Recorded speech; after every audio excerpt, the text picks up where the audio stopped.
Olá, meus irmãos de todo o Brasil, que a paz do Senhor Jesus esteja presente na sua vida, no seu coração, sua família, sua igreja, seu ministério pastoral, ministério de ensino da palavra do Senhor. Outra vez juntos aqui, nosso canal de bênção, essa comunidade maravilhosa que surgiu como um grupo de pessoas interessadas no conhecimento da palavra de Deus. É um prazer para mim compartilhar e interagir com os irmãos de todo o país sobre as lições bíblicas da Escola Dominical, aqui o Evangelho de João. Estamos chegando ao final dessa jornada.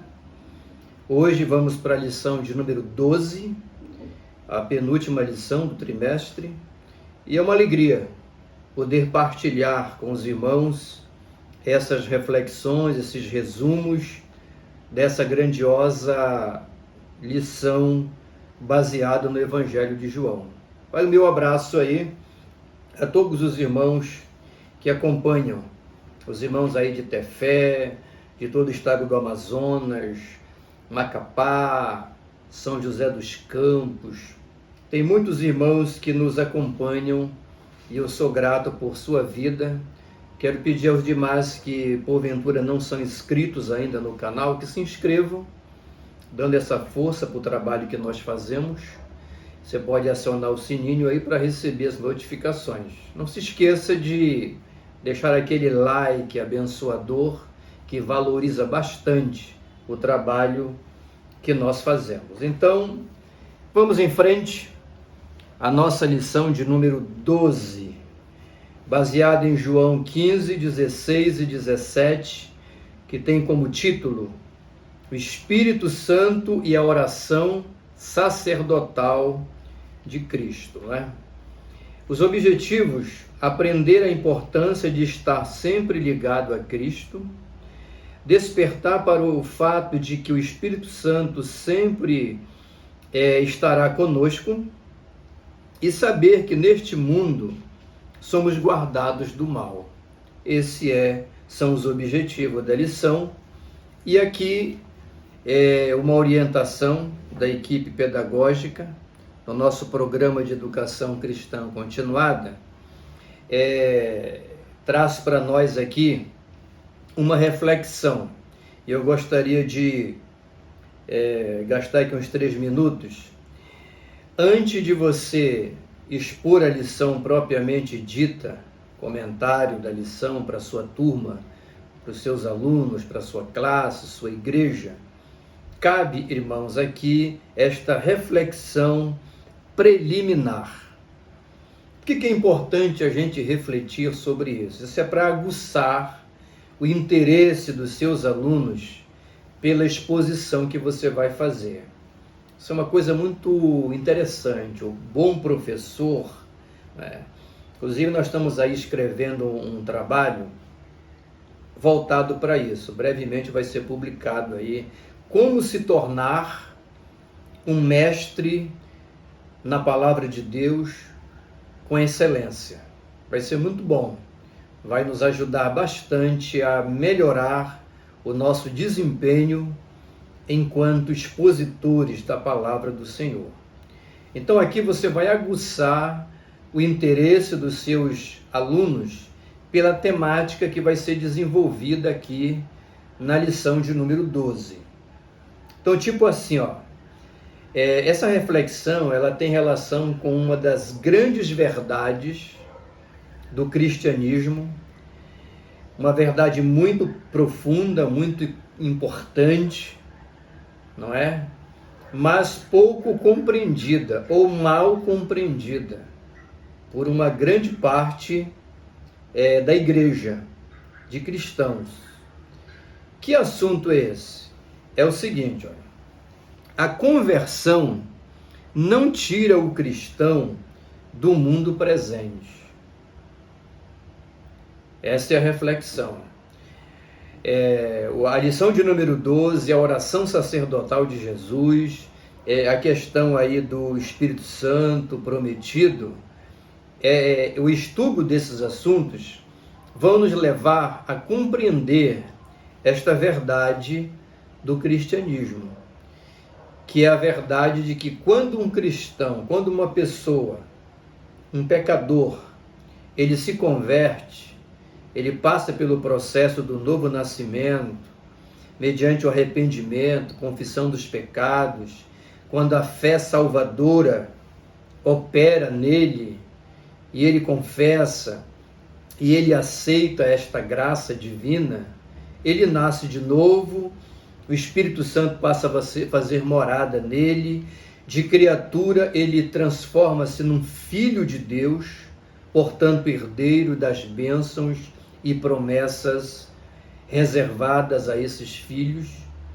Mas isso tudo, entendeu, irmão? Isso tudo não tira de nenhum de nós a nossa condição humana, de aquela condição de vivermos neste mundo e temos que continuar vivendo aqui todos os processos da vida terrena. Há cristãos que pensam o contrário. Como ele se transformou num cidadão no céu, ele pensa que tudo nada no mundo mais faz sentido para ele ou ele pode se relacionar. Isso é um erro, um equívoco. Nós nos tornamos cidadãos do céu, é verdade que isso acontece quando passamos pela conversão, mas isso não anula a nossa cidadania terrena. Você está entendendo? Essa é a reflexão. Você tem que passar para os seus alunos que o estudo dessa lição vai trazer esclarecimentos sobre essa temática. No final dessa lição, o aluno ele tem que estar apto para entender, perceber que ele é um cristão, um filho de Deus, um cidadão do céu, um discípulo de Jesus, uma testemunha do Evangelho, mas que acima de tudo, além disso tudo, ele é um peregrino na terra e a sua vida terrena segue o seu curso normal, até que Jesus volte para o dia da glorificação da igreja. Nós não podemos pensar o contrário, certo? Então, olha, a conversão não tira o cristão do mundo presente. Ele é um filho de Deus peregrinando na terra e um mundo que jaz no maligno. Entenda mundo aqui como vida mundana, que é um dos significados da palavra mundo. Eu não peço que os tires do mundo, mas que os livres do mal. Palavras do Senhor Jesus na oração sacerdotal. Após a conversão, o cristão não se torna um anjo, mas continua sendo homem e mulher na condição de cidadão do reino do céu. Muito interessante isso. Reflita isso com seus alunos, não é? E aí você parte para a lição propriamente dita. No início da aula você pode dar oportunidade para um irmão testemunhar sobre as dificuldades que ele enfrentou após a sua conversão. Que dificuldades foram essas? E de que maneira ele venceu, ele ou ela venceu essas dificuldades? Esse testemunho é importante. Por quê?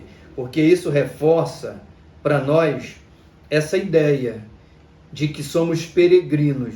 Inclusive tem um livro aí muito famoso, segundo as estatísticas, o segundo livro, o livro mais vendido, ou mais lido, não é? Depois da Bíblia, O Peregrino.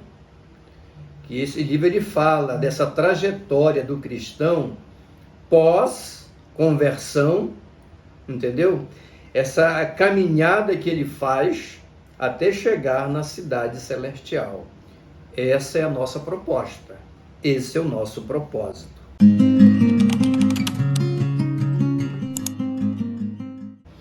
O textuário da lição está em João 17,15.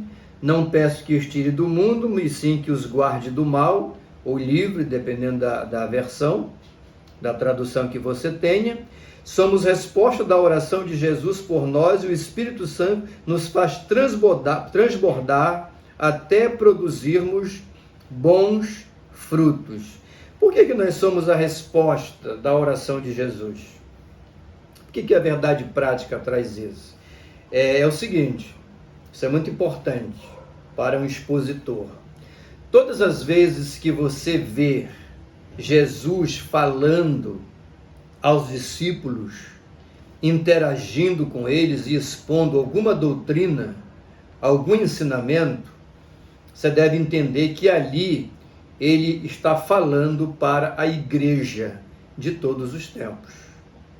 Isso é um princípio muito importante para a compreensão das Escrituras. Por quê? Porque os discípulos, aquele grupo que a gente também chama de colégio apostólico, eles eram os representantes da igreja que nasceria da obra missionária, evangelística e messiânica de Jesus. Jesus pregou, compartilhou a sua mensagem com esse grupo de discípulos e depois disse, olha, ide por todo mundo, pregou o evangelho a toda criatura, fazei discípulos de todas as nações, batizando-as em nome do Pai, do Filho e do Espírito Santo. O que é isso? É a missão que os discípulos receberam para quê? Para fazer com que a igreja, que é fruto do sacrifício de Cristo e de toda a sua obra redentora em favor do homem, fazer com que ela crescesse, desenvolvesse. Você está entendendo? Então, todas as vezes que Jesus fala aos discípulos, ele está também falando à igreja. Quando ele ora pelos discípulos, ele está orando pela igreja. Quando ele exorta os discípulos, ele está exortando a igreja. Eu sou a videira verdadeira. Essa é a 7ª e última expressão de Jesus usando o eu sou.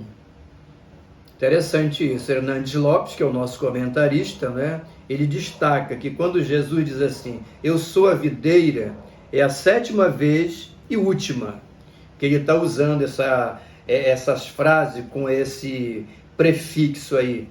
Eu sou. Ele falou, eu sou o pão da vida, eu sou o caminho, a verdade e a vida, eu sou a porta e por aí vai. Quando ele diz eu sou a videira, é a 7ª vez, fechamento de um ciclo. Veremos que Jesus conclui seus ensinos no cenáculo, falando sobre a missão do Espírito Santo e fazendo a oração sacerdotal, oração feita no cenáculo. Segundo os estudiosos, esse fato aconteceu no cenáculo. O que era um cenáculo? Apenas uma nota de rodapé aqui. O cenáculo era o 3º pavimento ou pavimento superior de uma casa. Nos dias bíblicos, nos tempos bíblicos, era assim. Isso, dentro da cultura do Império Romano, também prevaleceu. Se tinha uma casa, se construía uma sobre a outra, sobre a outra, sobre a outra. A parte de cima era um lugar especial, onde a família geralmente se reunia para momentos importantes, não é? Inclusive para fazer a refeição mais importante do dia na cultura judaica, que era o jantar. Isso acontecia no cenáculo. No cenáculo, Jesus também participou da última ceia com seus discípulos. Era essa casa superior, lugar reservado. É isso que era o cenáculo. Então, esses acontecimentos aqui aconteceram no cenáculo. Tá? O primeiro tópico da lição fala a videira verdadeira. Tá certo? E isso vem em 3 tópicos ou itens, né? A ilustração de Jesus possui 4 figuras distintas. Produz frutos. É o primeiro item aqui, né? A videira, que era uma árvore, Jesus está usando aqui uma metáfora, né? Se comparando a uma árvore, onde os elementos dessa árvore e outros que Jesus insere trazem para nós uma mensagem espiritual. Olha só, O nosso comentarista ele destaca aqui os 4 figuras distintas dessa ilustração de Jesus usando a videira. A videira significa quem? Jesus. Os ramos, os discípulos e, consequentemente, a igreja. O agricultor é o Pai. Esse é o próprio texto que diz, não é? E os frutos são os resultados de nossa obra. É a nossa prática de vida e de fé. São os frutos. O Pai trabalha na vida dos discípulos que permanecem em Cristo, a fim de que produzam frutos. Hernandes Lopes destaca isso. Termo-chave no relacionamento com Cristo é permanecer. Essa palavra permanecer é usado 10 vezes aqui nos textos e no contexto. Quando uma palavra ela é usada várias vezes, isso significa que ela tem uma importância maior e que cumpre determinado propósito. Então, qual é a palavra-chave no relacionamento entre um cristão e o seu Cristo? Entre a criatura e filho e o Criador e Pai. Qual é a palavra-chave? A palavra permanecer. Essa palavra aí ela vai estar presente em muitos momentos que Cristo e os próprios apóstolos falaram sobre a doutrina da salvação. Porque o cristão, a aplicação aqui, queridos, é o seguinte, que o cristão, ele vem para a família de Deus mediante a adoção, o arrependimento, mas o permanecer é importante. Permanecer tem relação com raiz, com aprofundamento, com maturidade, não é? E crescimento na fé em Cristo. O segundo item, frutos que permanecem. Olha, não foste vós que me escolhestes a mim, pelo contrário, vos escolhi a vós outros, e vos designei para que vades e deis fruto, e o vosso fruto permaneça, a fim de que tudo quanto pedirdes ao Pai em meu nome, Ele vos conceda. O propósito da vida em Cristo é o quê? A produção de frutos. Isso é algo muito interessante para frisar para uma classe, chamar a atenção dos alunos da igreja para esse propósito do Evangelho. Porque muitas pessoas, irmão, descansam em algo que não tem fundamento bíblico. A pessoa era um pecador, foi chamado para o reino, foi integrado à família de Deus. Jesus o encontrou, ele encontrou Jesus, houve o abraço da reconciliação. E aí a criatura agora é filho, integrante do corpo místico de Cristo, que é a sua igreja. Agora vem uma grande pergunta: para que isso tudo? Para que o pecador se torna filho? Para que o pecador se torna membro da igreja de Cristo, membro do corpo de Cristo? Para quê? Só para cantar na igreja, fazer coreografia, louvar, pregar, ou outro ato que tenha a ver com a liturgia cristã? Isso tudo é muito importante. Mas, acima de tudo, um cristão, ele é chamado a quê? A produzir fruto, frutificar. Eu sempre falo sobre isso. Existe uma diferença muito grande entre você ser uma testemunha de Jesus ou simplesmente um fã de Jesus. Você é um fã, uma pessoa que tem uma admiração por ele, não é? Um sentimento assim, que é mais assim um sentimento histórico do que um ato de fé. A testemunha não, ela teve uma experiência com Cristo e isso marcou tanto a vida dela que ela quer o quê? Compartilhar essa fé, frutificar para o reino de Deus. E frutificar significa um monte de coisa, ganhar almas, partilhar o amor cristão com os necessitados, com as viúvas, com os menos favorecidos, e ministério de socorro, ajuda, tudo isso é frutificação. E também crescimento na fé.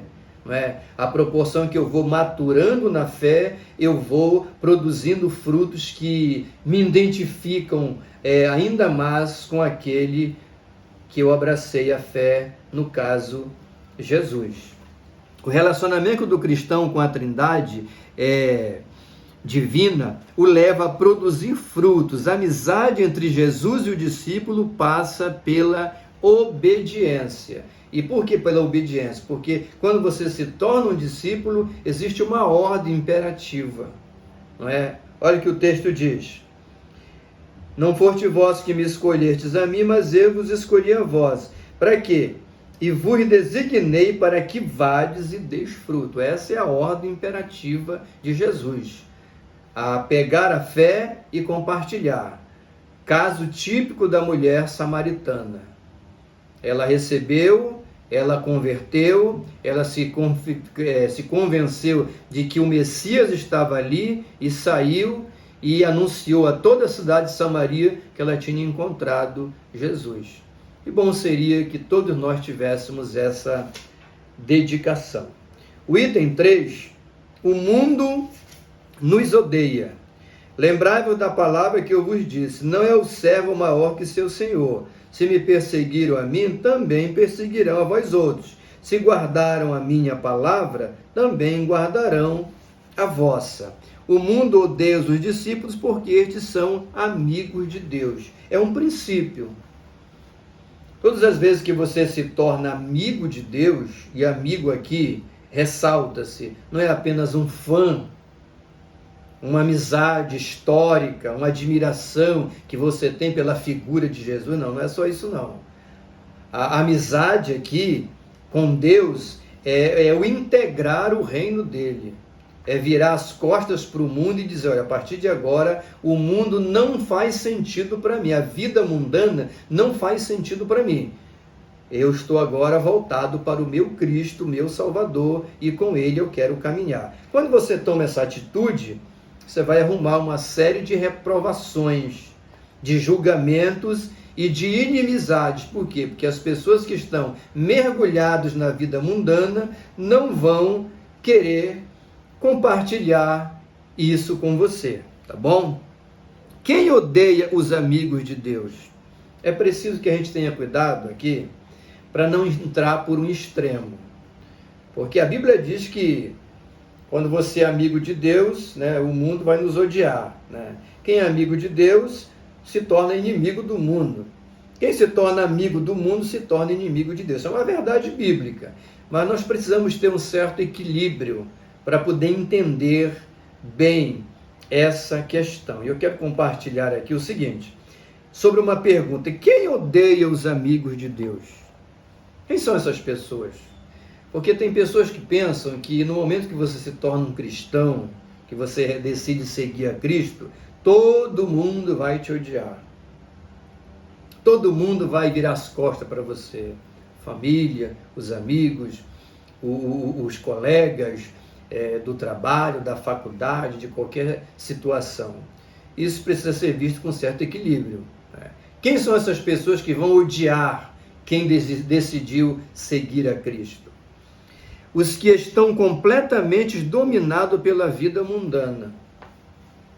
Eles passam a sofrer de cristofobia, que é a maior manifestação de rejeição a Cristo hoje.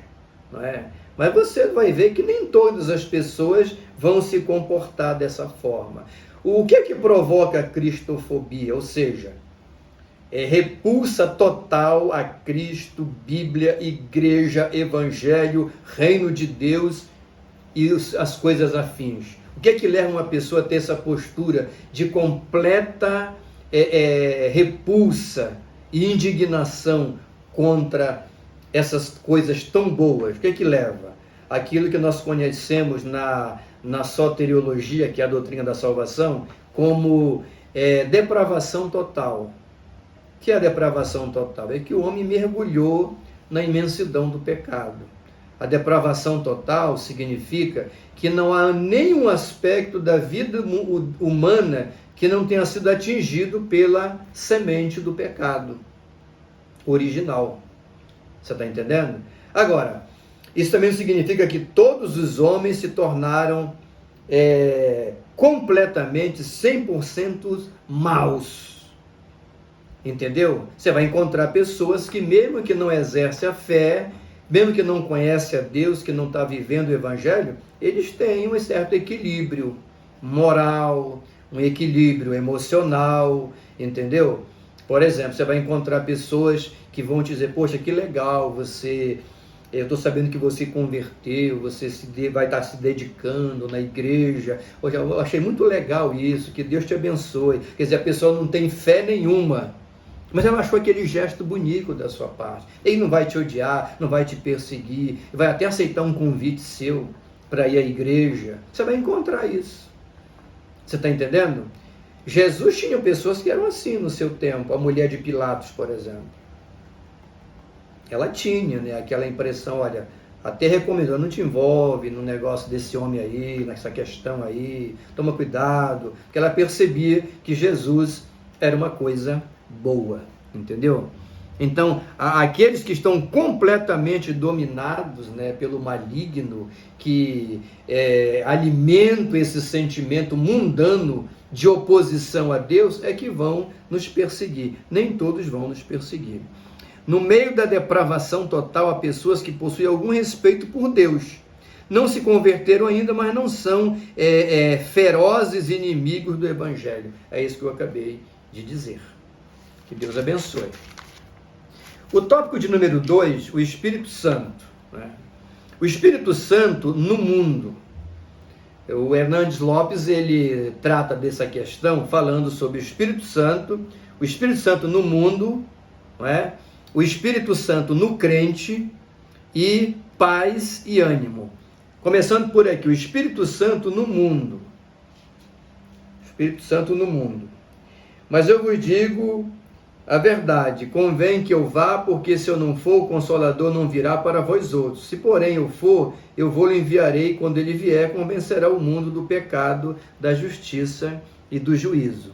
Jesus novamente aqui promete o Consolador, e há três claras a atuação do Espírito Santo no mundo. Nosso comentarista aqui destaca para nós. Primeiro, letra A, convencer do pecado. O Espírito Santo, mediante a pregação da palavra, ele convence o homem de sua velha natureza pecaminosa e de sua necessidade de alcançar a graça da salvação. Isso é convencer do pecado. É esse combate à incredulidade, levando o homem a fazer uma análise realmente da sua vida pecaminosa. Convence o homem, o mundo, da justiça, sobre todo o sentido da morte vicária de Cristo. O que é convencer da justiça? É que o Espírito Santo ele leva o homem a compreender o real significado da morte expiatória de Cristo no Calvário. Aliás, o homem, o pecador, irmãos, ele só se arrepende, ele só parte para alcançar a graça quando ele ouve a palavra de Deus, o Espírito Santo o convence, mas quando ele tem um entendimento do que é o real significado da cruz de Cristo. Que não era apenas um martírio, era o Cristo de Deus pagando o preço da redenção do homem, da sua salvação e, portanto, da sua reconciliação com o seu Criador. Quando ele passa a ter esse entendimento, o Espírito Santo está convencendo da justiça. E justiça aqui é a justiça divina. Convencer o mundo do juízo. A morte, ressurreição e ascensão de Cristo representam a derrota total de Satanás.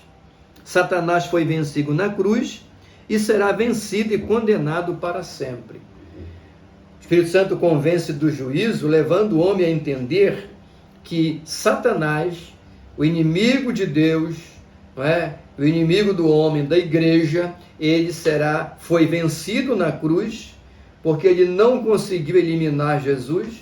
Ele morreu, mas ele ressurgiu, vencendo a morte. Então isso representou a derrota do inimigo. E se o inimigo está derrotado, a vitória é nossa em Jesus Cristo. O item 2, o Espírito Santo no crente. Além de convencer do pecado, da justiça e do juízo, o Espírito Santo atua no crente de duas maneiras. O Hernandes Lopes aqui destaca de maneira brilhante para nós isso, né? Duas maneiras que o Espírito Santo habita no crente. Isso deve ser colocado de maneira clara para a classe. Em primeiro lugar, no ministério do ensino, ele vos guiará. Guiar aqui é literalmente mostrar o caminho. Ninguém pode ser um guia sem conhecer o caminho, sem conhecer a trilha, sem conhecer a região, né? Não tem o guia turístico? Você ser guia turístico tem que conhecer a área toda onde você vai andar com os peregrinos, com os visitantes, tá certo? Então, o Espírito Santo guia porque ele literalmente nos mostra o caminho. Ministério do ensino, através de quê? Da palavra de Deus, que é lâmpada para os nossos pés, luz para o nosso caminho, a maior revelação para o homem. E em segundo lugar, o ministério do holofote, que ele chama aqui, né? Um holofote não ilumina a si mesmo, mas um alvo específico. O Espírito Santo glorifica a Jesus. Então, o Espírito Santo atua no sentido de iluminar não a si mesmo, né? Mas um alvo específico, no caso, o próprio Cristo. A obra do Espírito Santo era fazer com que os crentes lembrassem e praticassem aquilo que Jesus os tinha ensinado ao longo do colégio apostólico. Os discípulos, como já dissemos, e consequentemente a igreja. Agora aqui tem uma questão. Uma pessoa cheia do Espírito Santo, como é que nós conhecemos uma pessoa que está cheia do Espírito Santo? Quando ela fala em línguas estranhas, pode até ser que alguém cheio do Espírito Santo também fale em línguas estranhas. Quando profetiza, da mesma forma. Quando exerce qualquer um dom espiritual, isso é um sinal da presença do Espírito Santo? Sim, mas não é por si só um sinal de que aquela pessoa está de fato cheia do Espírito Santo. Agora, quando é que a gente conhece uma pessoa cheia do Espírito Santo? Quando ela tem uma vida cristocêntrica, ou seja, os ensinamentos de Jesus, a palavra de Jesus, as lições de Jesus fluem na vida dela, fazem sentido para ela e ela vive o Evangelho segundo Jesus. Aí ela é cheia do Espírito Santo. Mesmo que ela não profetize, mesmo que ela não fale em línguas, mesmo que ela não cure os enfermos, mesmo que ela não faça nenhum ato ligado a dons espirituais. Isso é forte. Mas é verdade. É verdade, não é porque eu estou dizendo, não é verdade porque é Bíblia. Isso aí, tá? Nós conhecemos alguém cheio do Espírito Santo pelos frutos de vida cristã que essa pessoa apresenta. Pelos frutos se conhece a árvore, não é porque ela diz, não é? Carisma, que é dons, é muito importante, mas isso atrai os homens. Caráter cristão, que é a proximidade do discípulo com o seu Senhor, no sentido de vivência diuturna, é que atrai a Deus. Entendeu? Deus, ele acha bonito em nós o caráter de Cristo e não os dons espirituais. Porque o dom é dele, ele deu e não vai se impressionar com aquilo que ele já te deu. Ele vai achar interessante em mim e em você aquilo que Cristo gerou pelo seu sacrifício na nossa vida. Isso é muito importante. Quanto mais, eu coloquei uma frase aqui, ó. Quanto mais cheio do Espírito Santo sou, mais com Cristo me pareço. Olha que coisa interessante, eu vou repetir para você pode compartilhar. Quanto mais cheio do Espírito Santo sou, mais com Cristo me pareço. O contrário é conversa. Terceiro, paz e ânimo. Paz aqui é com a capacidade que o Espírito Santo nos dá para viver em um mundo de turbulência. Eu vivo na prova, eu passo por prova, por doença, por tudo que é tipo de problema, mas eu não perco a fé, entendeu? E nem a paz de Deus. Por quê? Porque o Espírito Santo que habita em mim se encarrega em produzir essa paz em mim. Ânimo, coragem para enfrentar os desafios da caminhada com Cristo, certo? Vamos vencer com a ajuda do Espírito Santo. Ele é o grande diferencial. Então, ele nos promove a paz, que é a capacidade de viver no mundo em turbulência, e o ânimo, que é a crença e a disposição de enfrentar esse mundo e suas mazelas sem negar a fé. E aqui você pode fazer um comparativo. Faça uma comparação com seus alunos sobre Pedro antes e depois do Pentecostes. Pedro, antes e depois de ser revestido do poder de Deus. Faça esse comparativo, você vai ver uma diferença fenomenal. Um Pedro antes, tímido, xingou, mentiu, negou, disse que não conhecia, entendeu?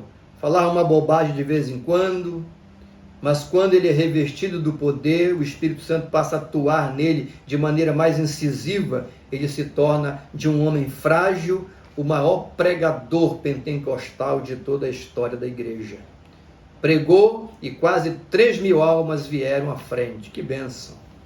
Essa é a diferença. Vamos em frente. Está maravilhosa essa lição. Não esqueça de deixar aquele like abençoador aí, se você está gostando. Terceiro item para finalizar, terceiro tópico. Jesus ora por nós. Jesus fez 3 orações distintas na oração sacerdotal de João 17. Tá certo? Número 1. Oração pela salvação. Cadê o texto? Tendo Jesus falado essas coisas, levantou os olhos aos céus e disse: Pai, é chegada a hora, glorifica o teu Filho, para que o teu Filho te glorifique, assim como me conferiste autoridade sobre toda a carne, a fim de que te conceda vida eterna a todos os que lhe deste. Tá certo? Então Jesus aqui, ele ora pela igreja, né? Ele ora pela salvação. A cruz glorificou sua compaixão, sua paciência e seu poder em dar sua vida por nós. O comentarista resumiu dessa maneira, e o melhor resumo é esse aí. Quando Cristo ora pela salvação, ele entende que a cruz dele, o seu sacrifício, né, manifesta a sua compaixão, sua paciência e o seu poder de dar a vida por nós. Ele tinha convicção de que o sacrifício da cruz era o caminho único para a salvação. Não existe salvação fora de Jesus. É isso que a sua oração transmite. Número 2, Jesus ora por proteção. Jesus fez 2 orações em favor dos discípulos. Primeira, que eles fossem guardados do mundo. Entenda mundo aqui como vida mundana, porque a palavra mundo, ela tem mais de um sentido nas escrituras. Tipo assim, mundo pode significar o cosmo, os planetas, as galáxias, o sistema solar e os demais. Jeremias diz, pela palavra de Deus os mundos foram criados. São esses mundos aí. A palavra mundo também significa pessoas em particular, porque Deus amou o mundo de tal maneira que deu seu Filho unigênito. São o que? As pessoas, eu, você e todos os demais mortais. Mas a palavra mundo também ela significa vida mundana, esse estilo de vida que alguém escolhe, viver no mundo, a vida mundana, os prazeres da carne, do mundo e suas concupiscências, como diz a Bíblia. Isso é vida mundana. Então, que eles fossem guardados do mundo, dessa vida mundana, para não nos influenciar. Segundo, que eles fossem guardados do maligno. Aqui é uma referência direta aos ataques específicos de Satanás. Satanás perturba todo mundo, mas ele pode eleger alguém para, de maneira específica, trazer algum tipo de coisa maléfica. E Jesus orou para que também nós fôssemos guardados do maligno. O maligno aqui é ele, Não há sombra nenhuma de dúvida em relação a isso. Nós temos uma promessa de Deus. Quando o inimigo vier contra vós como um volume de águas, o Espírito do Senhor avorará contra ele a sua bandeira. Jesus orou e Deus nos guarda. Irmão, é verdade maravilhosa. Deus nos guarda de coisas que nem sequer a gente toma conhecimento prévio. Nem sabe que o inimigo estava tramando aquilo, mas Deus nos livrou. Isso é maravilhoso. E para encerrar, Jesus ora por unidade. Jesus só tem uma igreja, um rebanho, né? Se somos filhos e membros da família de Deus, não podemos viver em desunião, tá certo? Não podemos viver em desunião. O Pai, o Filho e o Espírito Santo são um em essência. Os crentes, os filhos de Deus, devem ser um em mente, esforço e propósito. Nenhum cristão deve ser possuído de arrogância. Esses dias eu vi um vídeo de um padre, né? Eu acho que ele é padre. Ele dizendo: eu estava andando aí, uma moça evangélica me procurou e me perguntou assim: padre, eu sou evangélica, eu estou errada. Ele falou: claro que você está. Você está errado porque você não está na igreja que Cristo fundou. Olha só. Você imagina, né, como é que isso está cheio na internet. Você imagina como é que um homem, é triste isso, né? Um homem que passou 5, 6, 7 anos sentado no banco de um seminário, aprendendo para ser um sacerdote, para se sair com uma asneira desse nível. É claro que ele não representa todos os padres. Eu estou falando desse fato, né? Existem padres aí que têm mais equilíbrio e sabedoria quando falam dessas coisas, né? E nós também temos que ter esse equilíbrio, porque tem cristão que pensa que filho de Deus só existe na igreja que ele congrega. Isso é uma falta de maturidade, de conhecimento, de tudo, não é?